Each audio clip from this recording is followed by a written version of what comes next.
ചെമ്പനീർ പൂവിൻ്റെ ഏറ്റവും പുതിയ പ്രൊമോ റിവ്യൂയിലേക്ക് എല്ലാവർക്കും സ്വാഗതം. വർഷയുടെയും ശ്രീകാന്തിൻ്റെയും താലിമാറ്റൽ ചടങ്ങിനിടെ ശ്രുതി അറിയാതെ ശ്രുതിയുടെ കൂട്ടുകാരി സച്ചിയെ തല്ലാനായിട്ട് ഒരാളെ ഏർപ്പാടാക്കുന്നുണ്ട്. ഇതറിഞ്ഞ് ശ്രുതി ഞെട്ടുന്നുണ്ട്. ഒടുവിൽ കൂട്ടുകാരി സച്ചിയെ കാണിച്ചു കൊടുക്കുന്നുണ്ട്.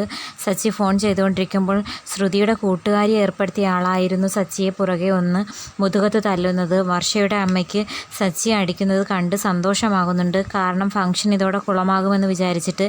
എന്നാൽ താൻ ഏർപ്പാടാക്കിയ ആളല്ല സച്ചിയെ തല്ലുന്നതെന്നും ഈ വന്ന് സച്ചിയെ തല്ലുന്നത് ആരാണെന്നുള്ളൊരു സംശയമൊക്കെ അവരുടെ മുഖത്തുണ്ട്. സച്ചി മുതുകത്ത് അടി കിട്ടുമ്പോൾ സച്ചിക്ക് ദേഷ്യമായിട്ട് അടിക്കാൻ നോക്കുന്നു. അത് രേവതി കണ്ടിട്ട് ഇടയ്ക്ക് കയറി നിങ്ങളാരാ ഇദ്ദേഹത്തെ അടിക്കാൻ, ആളാരാന്ന് നോക്കിയിട്ട് വേണ്ടേ അടിക്കാൻ എന്നൊക്കെ രേവതി ചോദിക്കുമ്പോൾ തല്ലിയ ആൾ പറയുന്നുണ്ട് ആൾ മാറിയിട്ടില്ല എന്ന്. അങ്ങനെ പറയുമ്പം രേവതിക്കും സച്ചിക്കുമൊക്കെ നല്ല ദേഷ്യം വരുന്നതായിട്ട് കാണിക്കുന്നുണ്ട്. അവരൊന്ന് ഞെട്ടിയൊക്കെ ചെയ്യുന്നുണ്ട്.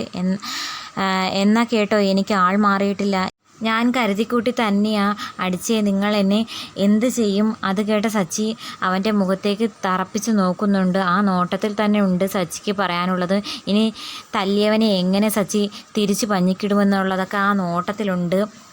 പിന്നെ കാണിക്കുന്നത് രവിയേട്ടൻ കൂട്ടുകാരനോട് സംസാരിക്കുന്നതാണ്. അശോക, അവൻ അങ്ങനെയായിരിക്കുന്നതിൽ എനിക്ക് വിഷമമുണ്ട്. അവനെ ആരും കുറ്റപ്പെടുത്തുന്നത് എനിക്കിഷ്ടമല്ല. എന്ത് സംഭവിച്ചാലും അവനായിരിക്കും കുറ്റം. പിന്നെ കാണിക്കുന്നത് സച്ചിയും രേവതിയും ചേർന്നിരുന്ന് സംസാരിക്കുന്നുണ്ട്. രേവതിക്ക് സച്ചി പറഞ്ഞ എന്തോ കാര്യം ഇഷ്ടപ്പെടാതെ പിണങ്ങി എണീറ്റ് പോകുന്നുണ്ട്. സച്ചി രേവതി പോകുമ്പോൾ വിഷമമാകുന്നതും കാണിച്ചുകൊണ്ടാണ് പ്രൊമോ അവസാനിക്കുന്നത്. അപ്പോൾ ഇന്നത്തെ വീഡിയോ ഇഷ്ടപ്പെടുവാണെങ്കിൽ തീർച്ചയായിട്ടും ചാനൽ ഒന്ന് സബ്സ്ക്രൈബ് ചെയ്ത് സപ്പോർട്ട് ചെയ്യണേ.